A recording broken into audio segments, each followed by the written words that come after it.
Kamusta na kayo, guys?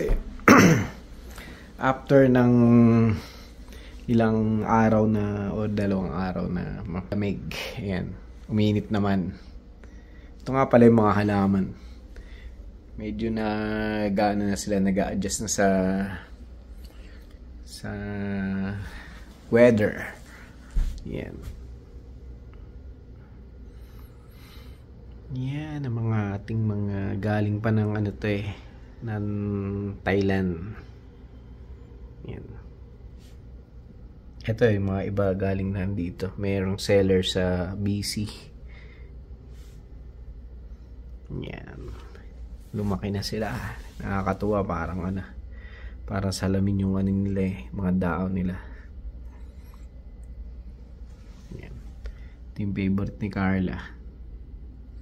Ito naman galing pa ng Pilipinas yan. Yan. Yung favorite niya. Yun, nasunog oh. Yung mga daon oh. Pinagtatanggal namin kasi nasunog nga eh. Ito siya oh. Ito nga, may mga sunog pa eh oh. Nagdadry na. Ewan ko kung mabubuhay pa yung dahon pag tinanggal ko. Dati kasi nakatapat lang talaga sa araw yan eh. Tapos nag-aano siya, nagba-violet siya pag natapat sa araw. Yan. Kamusta naman ang inyong araw? Kami ayun medyo busy. Trabaho pa rin. Yan. Maya uwi na rin si Carla. Kami naman ano, pahinga muna. Kauwi ko lang. Patugtog tayo para medyo mabuhay ang kabahayan. So yan. Tapos na kami kumain. At tapos na rin yung pinapanood namin kay Dennis Trillo at kay Bea Alonso. So wala muna kaming sisimulang ano. Kasi medyo busy. Pero bago nun, may mga napanood kami sa YouTube eh. Mga bagong salta rito sa sa Canada. Mga tungkol dun. Parang ano sila na-disappoint sila na dumating sila rito, ganyan. Sabi daw marami raw trabahong mapapasukan. Pero yung isa ata parang half year na. Tsaka lang nakakuha ng trabaho. Tapos madedemote ka pa daw sa kumbaga yung experience mo sa Pinas. Tapos pagdating dito, iba-iba naman kasi tayo ng ng kumbaga pagdating mo sa isang lugar, iba-iba kayo ng destination kung ano. Depende sa lugar na mapuntahan mo. Depende sa lugar, depende do sa kumbaga swerte-swerte pag nakakuha ka agad ng trabaho, di ba? Pero hindi lahat. Hindi lahat. Kasi saka gaya ng mga student na, mostly kasi ngayon student na nagkakaproblema eh. Kasi nga dami ng restriction, tapos yung mga pagdating nga dito, parang hirap silang makahanap ng trabaho.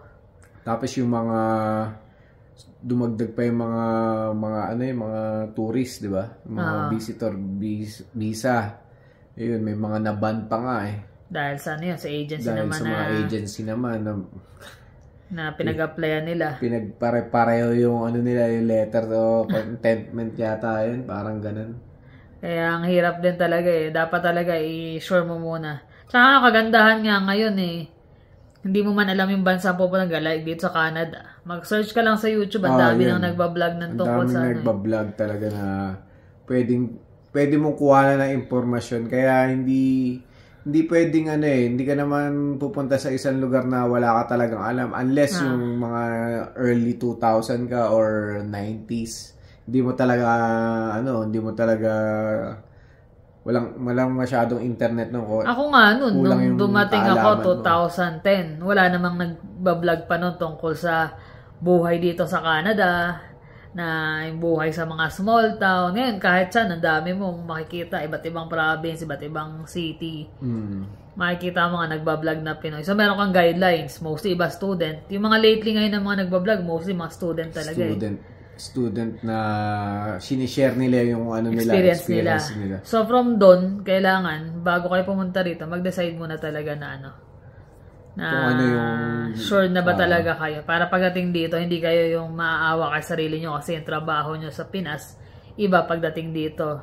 Tsaka yung ano, yung cost of living talagang ano, medyo magugulat ka pero dapat kung ikaw talagang ang hangad mo para maging estudyante tsaka para maging kailangan paghandaan mo talaga. Kailangan yung bulsa mo ready rin talaga.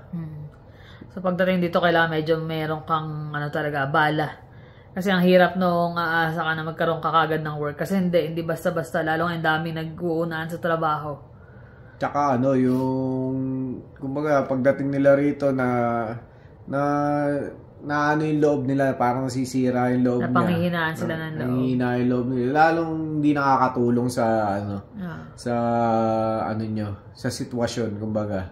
Kailangan talaga ano yung maging positive kayo. Kumbaga ito, pinagdesisyonan ko pumunta rito. Kailangan pangatawanan mo. Oo. Meron pa interview ka na ba tayo nakapanood kahapon? Yung hindi na siya pinakilala. After a month, umuwi na siya. After a month, umuwi na siya. Oh. Sayang yung ano, di ba? Yung teacher yata yan. Sabi niya teacher yata. Pero hindi niya sinabi kung ano yung hindi rin sinabi pangalan, hindi pinakita yung mukha. So parang after a month, umuwi na siya. Pinanghinaan siya ng loob din niya. In-expect na yun ang darat na niya. Napakahirap pala yung rentahan nila, siyam sila sa isang bahay. Sa isang bahay na isang banyo lang. Isang banyo. Syempre kung lahat kayo estudyante, ang hirap nun. Sama-sama kayo, isang banyo. Pare-pareho kayong papasok, adi antayang kayo nun. Or unahan kayo gumamit. Kaya ang hirap.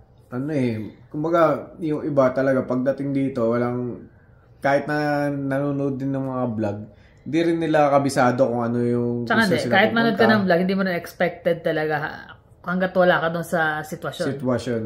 Kasi mukhang, okay, sige, siguro kaya yan. Mukhang masaya sila doon parang ganun. Mukhang maganda yung buhay nila nun. Sasabayan pa na ang weather, biglang lalamig. Siyempre, maninibago ka, mag-a-adjust. Maraming adjustment Tapos siyempre, pag bago ka rito, talaga hindi maiiwasan nagko-convert ka ng peso to, dollar to peso. Dati ganun din ako. Nung bago siya rito nung bago ayaw ko na bumili. Sabi nga to, sabi ko na magko-compute kasi ako, nandito na tayo nakatira. So sabi ko, yung ginagastos natin is dollar din. So sabi ko, huwag mo na i-compute. Kahit yung dalawa, di ba? Pag bibili ng mga games nila. Kasi hindi ka makakabili talaga. Ako laging ganun ang laging ganun ang iisipin mo. Pero ganun talaga medyo mataas talaga yung, lalo na ngayon, yung inflated ngayon, di ba? Inflation ngayon. Sobrang hirap, tas ang dami naghahanap ng trabaho, dami rin kasi nawalan ng trabaho. Kaya kasi iba, although may mga trabaho, nagpa-part-time pa para lang ma-cover yung mga bayarin sa bills. Yung pa isa, yung mga bayarin. So, syempre, lamang na kagad yung mga nandito na may experience. Tapos may mga kakilala na. Kasi mostly, mga by referral nga dito Swerte ka pag may referral. Syempre, kung bago dating ka, ang hirap nun. So, kung ano na lang ang makakuha mo, yun na lang.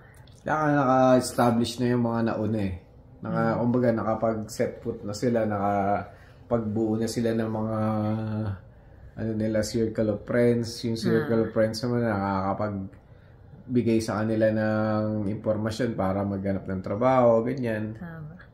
Kaya gaya nga sabi namin, paulit-ulit na pag-isipan mo ng mabuti. Kasi hindi biro pagdating dito. Unless talaga meron kang dalang enough or more para pagdating mo rito, hindi ka nag-worry kung wala ka agad mo pang trabaho. Tsaka kung ano na talaga, yung talagang maganda na yung nyo sa Pilipinas, yung status nyo. Highly suggested na huwag ka nang tumalon pa sa Canada kasi maninibago ka tapos yung posisyon mo. Nasa kanila pa rin naman. Nasa kanila pa rin. Kasi iba pa rin naman talaga yung mas tahimik dito, mas, kumbaga, less ang polusyon. Pagka makakalakad ka sa gabi na violence, yung mga crime, di naman ganun karami. Meron talaga. Meron, di mawawala yun. Pero kumbaga, pero nasa inyo, syempre, lalo kung sanay ka ng mapera ka talaga sa Pinas. Pagdating dito, magbaback to zero. Medyo kailangan kung mga check kagaya nung bumili sa akin ng chess set nung isang gabi, yung asawa niya raw Pilipina. na vice president, sabi niya. Chinese yung lalaki. Sa isang company, fast food company. Fast food company raw. Tapos alam niya Jollibee, hindi Jollibee. Sabi niya, not Jollibee, not Chowking. Sabi niya, parang katunog nun.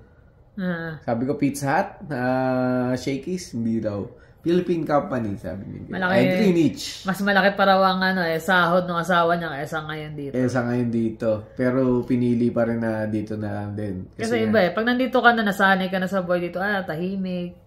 Yung simple lang na, kumbaga, hindi mo kailangan maging garbo. Ganyan nga Tsaka na, kumbaga nalayo ka nga sa pamilya mo, pero parang merong kang na-achieve sa sarili mo. So, syempre, plus na yun pag nakuha mo yung family mo. Kaya marami talagang naghahangad na rin na makapunta rito.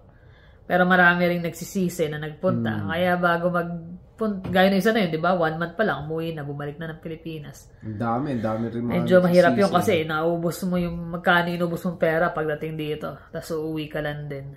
So, pag nandito na, ilaban mo na talaga. Kumbaga sa sugal nadudong ka na Iba na, nasangla na yung mga property, na all in mo na. Sabi nga sa poker, all in. All in. Ano mo na, mag-ano ka pa, magpo-fold ka pa ba, na all in mo na, wala ka nang babalikan. Correct. Yeah. Tsaga-tsaga. Tsaka kami, ganun din ano mangyayari kasi kung aatras pa tayo, babalik tayo sa Pilipinas. Ano babalikan natin? Tsaka din, nasimulan mo na yung nasimulan mo na rito Yung mga bata kahit pa paano nakakapag-start na rin. Yun lang, nakakatuwa talaga kasi pero bago naman natin yun, sakripisyo din talaga. Pero kahit nasabihin mong homesick ka na nun, dahil tagal namin magkalayo, di ba? Nag-Korea, ilang taon siya ro, tapos nagpunta ako rito. Wala ka pang 1 year sa Pinas, di ba? Napunta ako, tapos parang 5 years bago lumabas yung papel nila. Nakapagbakasyon ako 1 beses lang, parang after 2 years. So yung sakripisyo mo nandun Kaya lang pag inisip mo, uuwi ba ako? Dito na konti na lang. Konting-konti na lang. Kaya nung lumabas, natsaga naman, sulit naman yung naging sakripisyo, worth it. Paglabas ng PR ko noon, right away, book ako na ticket, uuwi ako, kukunin ko sila. So, ayun. Kumbaga, ang dami rin hirap. Hindi naman, hindi naging madali rin para sa amin. Lalo may mga anak kaming maliliit pa nun. Si Johnny. Pero, yung mga paghihirap o kaya yung mga pagsubok na pinagdadaan, yun yung makakapagpatibay sa inyo, lalo na sa huli. Malalaman nyo kung gaano, kaya pala nagkaganito. Ganito pala mangyayari sa akin. Kumbaga, parang marirealize mo rin, hindi naman lahat sa huli pagsisisi. Meron din realization, tsaka meron din kumbaga reward sa huli. Yun. Nasa sa tao na talaga. So sa amin, kumbaga hindi namin sinisiraan ng loob yung mga gusto pumunta rito. Go. Sabi gusto pumunta, punta lang. Basta make sure talaga na ready. Kumbaga buo yung loob nyo pagdating dito. Tsaka decided talaga kayo. Kasi mahirap magsisi ng kumbaga parang nabitaw mo na lahat ng meron ka sa Pilipinas. Tapos pagdating dito, magsisisi ka. Tsaka alam nyo pagbalik, di ba? Ano nangyari sa'yo doon? Tanong sa'yo lahat ng ano nangyari. Kasi kami, hindi naman kami mayaman sa Pilipinas. Kaya nga kami nag-decide na pumunta dito. Yun kasi para sa future ng mga bata. Kasabi namin, lumalaki yung mga bata. Lumalaki yung gastos. Hindi sasapat yung sinasahod namin. Gaya yan, sa Korea. Pwede siya magpabalik-balik. Pero parang gano'n na lang. Magkahiwalay kami lagi. Parang laging nagtatrabaho ka sa malayo, tapos uuwi ka. Hindi kayo magkasama. Lumalaki yung mga bata. Sabi na, natin bansa na magiging tayo. Kumbaga, magkakasama. Kumbaga, sakripisyo sa una, pero after nun, magiging worth it. So, ayun. Kaya ngayon, ito. Ito naman. Ito naman ginagawa namin. Nagbabasa kami ng, hindi makita. Yan. Sa citizenship exam. Kasi naalala nyo, nagpasa ako ng bago mag-end ng January sa ng application. So kami, although akala namin, kasi iba, inaabot ng ilang buwan bago yung exam. Nagulat ako last week, nag-send ng email. Mag-e-exam na kami, wala pang 1 month. Mag-1 month. 1 month, bilis. Sabi ko, di ba tayo nagre-review? Yung binigay na date sa amin is February 26. So start na siya hanggang Bawal March. Bawal pa naman mga kopya doon, hanggang March 26. Sabi ko, naku po, patay. Sabi ko, 1 month. So, within that month, kailangan makapag-exam na kami. Kaya nagre-review kami ng mga questionnaires tsaka mga... Ang problema, hindi naman kami dito nag-aral, di ba? Tungkol sa history ng ano. Tsaka sabi mo nag-aral ka rito, ang hirap kasi yung mga pangalan, yung mga dates. Pero mo, 14-something, pero 1791. Nung nag-aaral ako, mahilig talaga ako sa mga history tsaka mga ganyan, mga bagay. Pero yung bigla na ganyan yun. Biglang ganito, parang hindi kami ready. Sabi ko pa naman, pwede tayo mag-review pa ako pagka this March. Hindi ko man na-expect na eto na pala. So ginawa namin na yung kaibigan ko na nag-exam, nagbigay naman ng mga tips ay pwedeng reviewin. Nag-try kami yung iba namin, okay, kasi iba parang common sense ang tanong Kaya lang, sa 600 na... Pero yung practice na question to 600 question. 20 lang yung... 20 sa actual exam, 20 question lang, 15 yung pwede mo, kailangan may tama. So sa 600 na practice, sana 10 na lang para at least, di ba? Pag nabasa namin, lalo pagdating sa dates at saka yung mga pangalan, yung pangalan pa magkakahawig, puro yung iba pa mga French ang pangalan. Ay, naku po, sabi ko.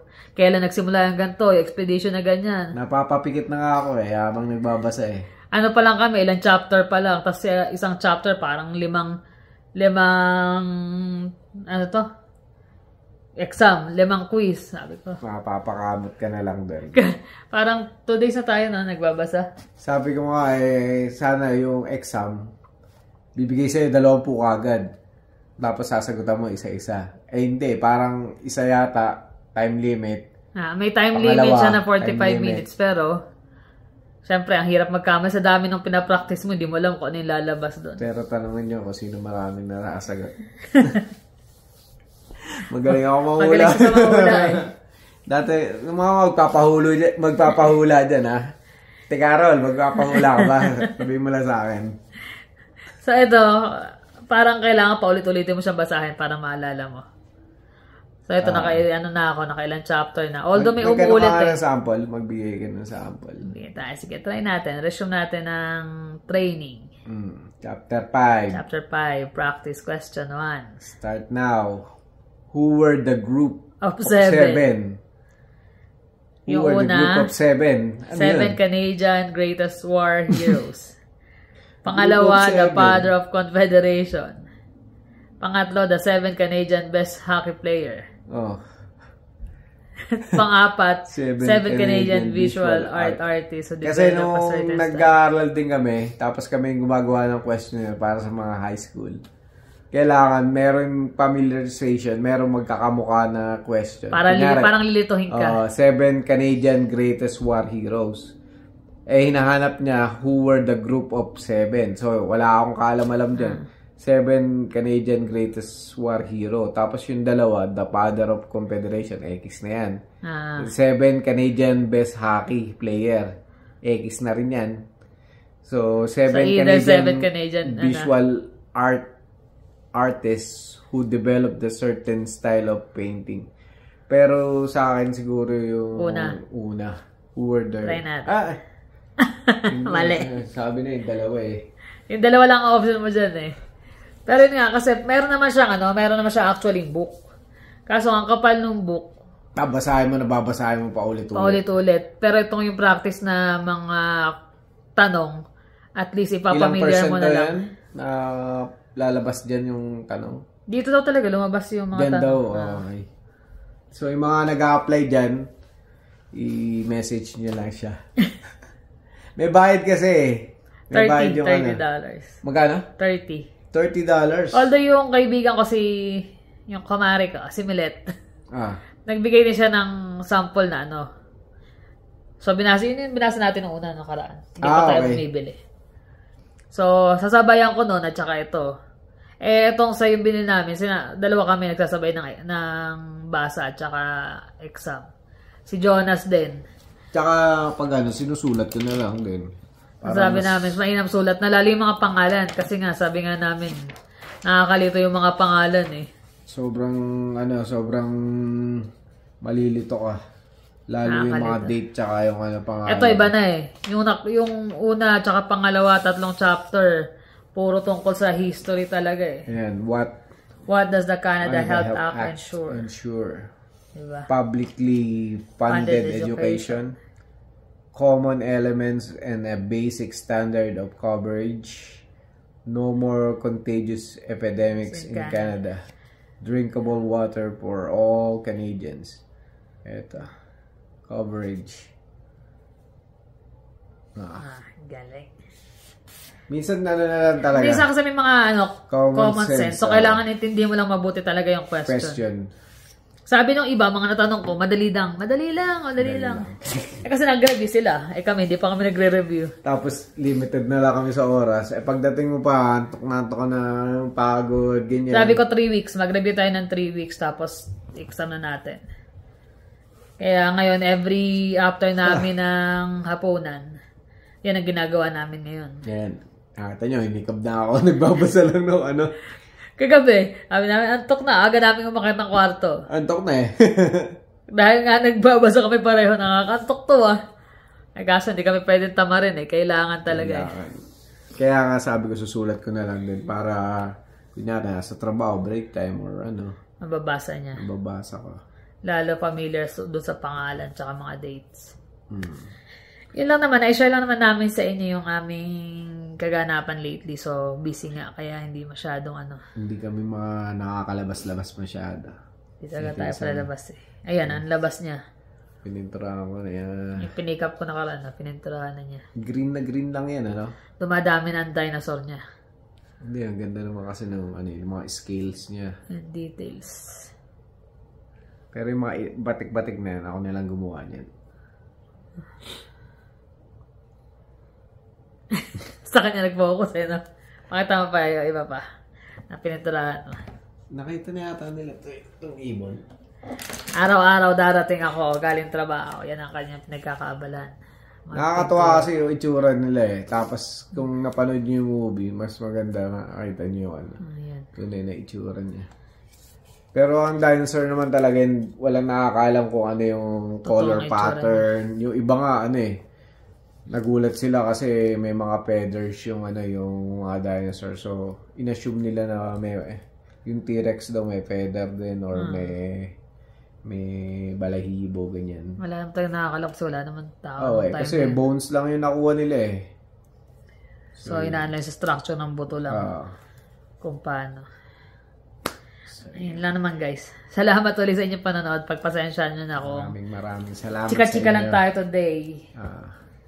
Tapos yun nga yung nagtatanong ako lang niya. Actually guys, di rin namin alam kung kung anong plan nila sa vlog nila. Ayaw naman namin ding pangunahan sila. At hindi namin alam talaga. Promise. Medyo gaya nung karan naka-vlog. Naka-chat namin si Mami tsaka si Sky pero sinid niya. Hindi umalis sila. Nagmamadali kaya hindi rin naman nakausap. So, sa mga nag-aabang kala niya, abang na lang din tayo kasi kami nag-aabang lang din kami ng vlog nila. Doon din kami nagre-rely ng ng communication sa kanila yung mga ganun. Minsan kasi pag tumawag ka, hindi rin naman nila sasagot. Hindi, kasi minsan pag tumawag din naman sila, hindi rin namin masagot. Last stress na madaling araw dito, pagtingin namin may missed call na alanganing oras. Iyan. So, abang na lang tayo kung ano ang next na ganap nila. Baka may niluluto sila. Baka mayroong pinagkakaabalahan na something. So, yun lang guys. Salamat ulit. Ingat kayo lagi. Kami magbabasa na. Kailangan to. Balitaan namin kayo kung kami nakapasa o Paano guys. Thank you for always watching. Please like and subscribe. See you on the next vlog. Bye.